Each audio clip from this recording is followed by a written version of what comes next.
ओम शांति। आज की तारीख है 13 मई 2022। प्रातः मुरली बाप दादा मधुबन से बोले। मीठे बच्चे, बाप ने रुद्र यज्ञ रचा है। तुम ब्राह्मण इस यज्ञ की संभाल करने वाले हो, इसलिए तुम्हें पवित्र जरूर रहना है। प्रश्न है, अंत समय में बाप किन बच्चों को सहायता देते हैं? उत्तर है, जो अच्छी रीति सर्विस करते हैं उन्हें अंत में जब बहुत आफतें आएगी उस समय सहायता मिलेगी। जरूर जो बाप के मददगार बने, बाप उन्हें मदद करेंगे। दूसरा प्रश्न है, वंडरफुल मुखड़ा कौन सा है? उनका यादगार किस रूप में है? उत्तर है, शिव बाबा जिसे अपना मुखड़ा नहीं है, वह जब इस मुखड़े का आधार लेते हैं तो यह हो जाता है वंडरफुल मुखड़ा। इसीलिए तुम बच्चे सन्मुख मुखड़ा देखने के लिए आते हो। उसका यादगार रुंडमाला में मुखड़ा दिखाते हैं। गीत है, कितना मीठा कितना प्यारा शिव भोला भगवान, शिव भोला भगवान। ओम शांति। बेहद का बाप कहते हैं, मैं एक ही बार 5000 वर्ष बाद बच्चों का मुखड़ा देखता हूँ। बाप को अपना मुखड़ा तो है नहीं। शिव बाबा फिर पुराने शरीर का लोन लेते हैं। तो तुम बाप दादा दोनों का मुखड़ा देखते हो, तब कहते हो बाप दादा का याद प्यार स्वीकार हो। अब रुंडमाला बच्चों ने देखी है, उसमें मुखड़ा दिखाते हैं। रुंडमाला दिखाई जाती है तो शिव बाबा का भी ऐसा मुखड़ा देखेंगे। यह कोई को पता नहीं है कि शिव बाबा भी आकर शरीर का लोन लेते हैं।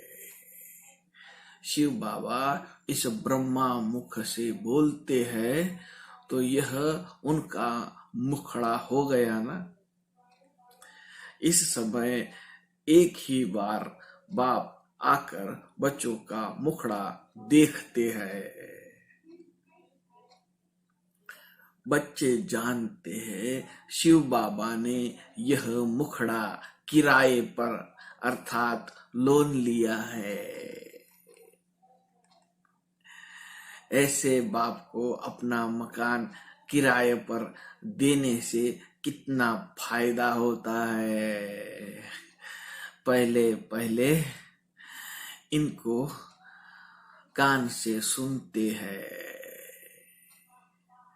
भल फट से तुम जानते हो, परंतु तो भी उसमें नजदीक इतने कान हैं, परंतु तो भी इसमें नजदीक इनके कान हैं।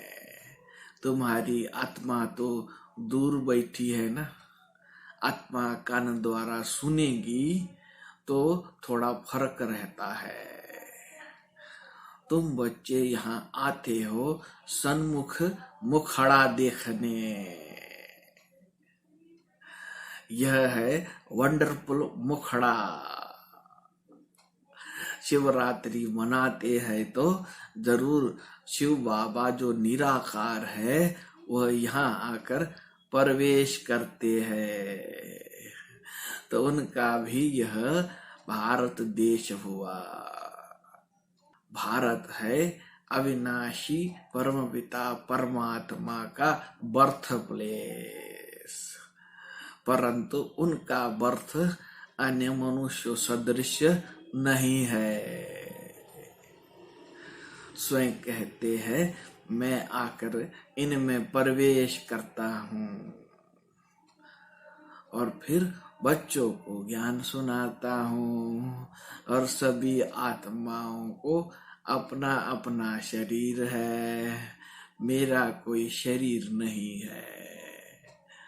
शिव का हमेशा लिंग रूप दिखाएंगे।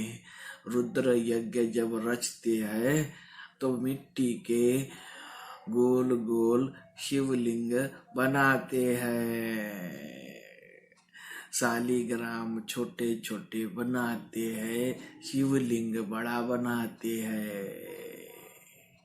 वास्तव में छोटे बड़े है नहीं, सिर्फ दिखाने के लिए कि यह बाप है वह बच्चे है।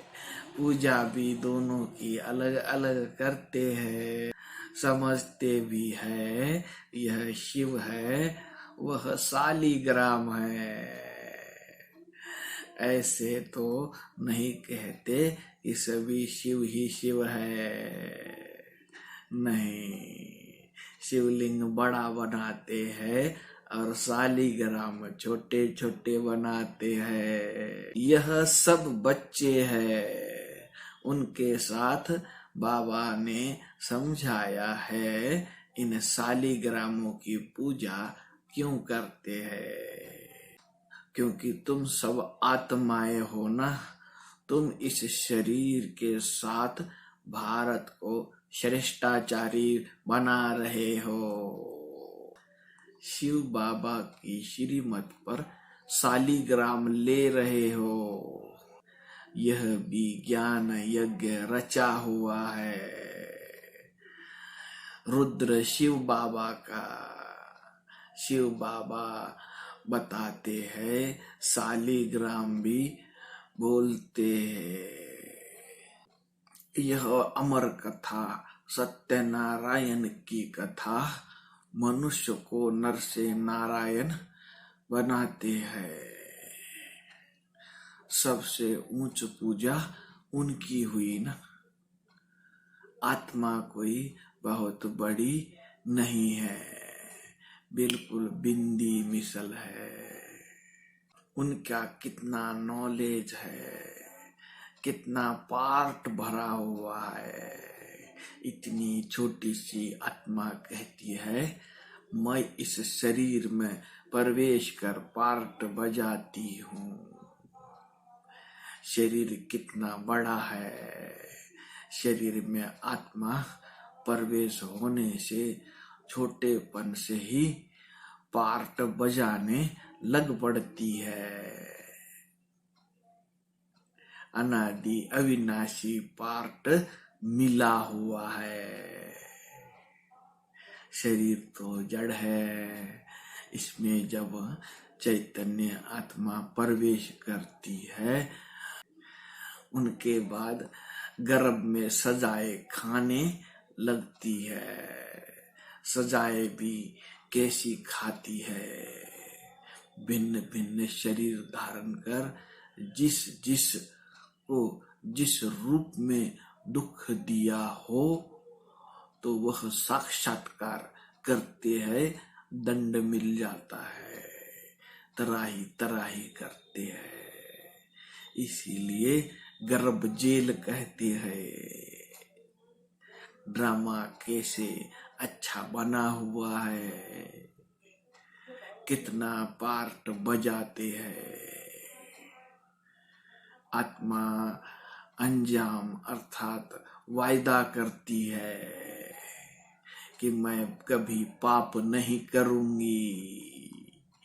इतनी छोटी आत्मा को कितना अविनाशी पार्ट मिला हुआ है। 84 जन्मों का पार्ट बजाकर फिर रिपीट करते हैं। वंडर है ना। बाबा कहते हैं पूरा रिफ्रेश हो जाओ, बाहर जाने से फिर नशा नहीं रहता है। बहुतों का सिर्फ मुरली पढ़ने से भी नशा चढ़ जाता है। बड़ी आफतें आनी है, मदद उनको मिलेगी जो मददगार बनेंगे, अच्छी रीति सर्विस करेंगे, तो उनको अंत में सहायता तो मिलती ही है ना। अच्छा, मीठे मीठे सिक्की लधे बच्चों प्रति माता पिता बाप दादा का याद प्यार और गुड मॉर्निंग। रूहानी बाप की रूहानी बच्चों को नमस्ते। हम रूहानी बच्चों की रूहानी बाप दादा को याद प्यार गुड मॉर्निंग और नमस्ते। धारणा के लिए मुख्य सार पहली पॉइंट है, पढ़ाई मोस्ट वैल्यूबल है। स्वयं भगवान पढ़ाते हैं, इसीलिए एक दिन भी मिस नहीं करना है। ज्ञान खजाने से रोज झोली भरनी है। दूसरी पॉइंट है, यह पढ़ाई का समय है, यात्रा पर चल रहे हैं, रुद्र यज्ञ की संभाल करनी है, इसीलिए पवित्र जरूर रहना है। किसी भी विकार के वश हो विघ्न नहीं डालना है। दूसरी पॉइंट है, भाग्य विधाता बाप द्वारा मिले हुए भाग्य को बांटने और बढ़ाने वाले खुश नसीब भव। सबसे बड़ी खुश नसीबी यह है जो भाग्य विधाता बाप ने अपना बना लिया। दुनिया वाले तड़पते हैं कि भगवान की एक सेकंड की नजर पड़ जाए और आप सदा नैनों में समाये हुए हो। इसको कहा जाता है खुशनसीब।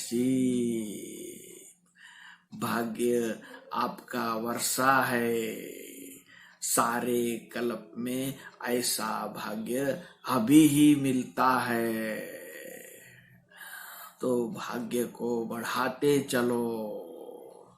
बढ़ाने का साधन है बांटना। जितना औरों को बांटेंगे अर्थात भाग्यवान बनाएंगे, उतना भाग्य बढ़ता जाएगा। स्लोगन है, विघ्न और एक रस स्थिति का अनुभव करना है तो एकाग्रता का अभ्यास बढ़ाओ। अच्छा, सभी मीठे मीठे प्यारे प्यारे भाइयों तथा बहनों को प्यार भरा ओम शांति।